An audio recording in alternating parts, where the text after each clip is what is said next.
Hi everyone, it's Quinn Jansen, and I'm going to be doing my rapid art lesson on fairy house art. I understand that fairy house building could be considered a craft, but I would like to attempt to prove to you that it can also be considered an art. So jumping right in, here are the outcomes I chose to hit for grade 4. So the first one was the art education one, which is CP 4.8. So create artworks using a variety of visual art concepts, forms, and media. The science one is HC 4.3, which states, assess the effects of natural and human activities on habitats and communities and propose actions to maintain or restore habitats.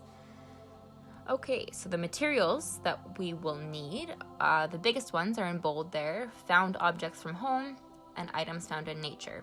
Also a glue gun, and if needed, paint, markers, pencil, crayons, etc.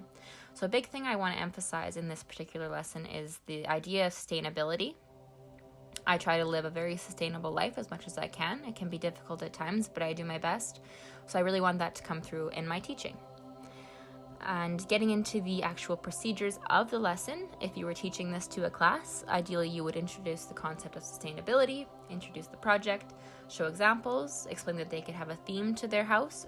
They can do whatever they want. It's very open.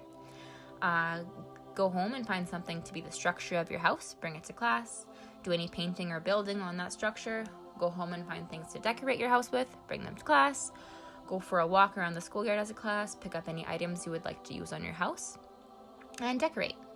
So when I was looking for something to be the structure of my house, I went into my recycling bin and I found a few things, some different containers and tins and stuff like that, but in the end I chose to use cardboard to build my house, because when I think about a house, I think about a standard looking house, just like the one that I've built here using a glue gun. I know that could be closed-minded of me, but that's what I thought when I thought about building a fairy house. The next thing I did is I went for a walk around my house and I looked for some objects I could put on my house. So I looked in my junk drawer, I looked around my whole house, and the things that I came up with were some sticks outside. I found some greenery from my Valentine's bouquet, a lei from a party a few years ago, some flowers, and a feather from a dance costume. So I used a glue gun to put all mine together, and this is how it turned out. So the theme of mine, I would say, is probably nature, because that's something that's very important to me. But I would like to urge the students to get creative, whatever's important to them. It could be a sport, it could be an interest, it could be anything they want.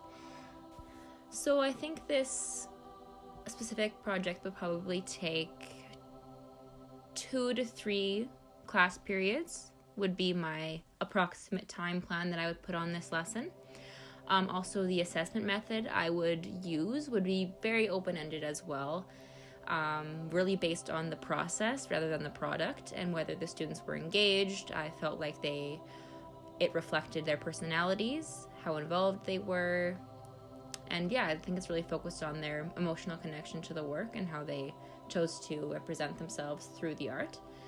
So I hope I've convinced you that fairy house building can be considered art and not just a craft. Thank you for watching. Have a great day.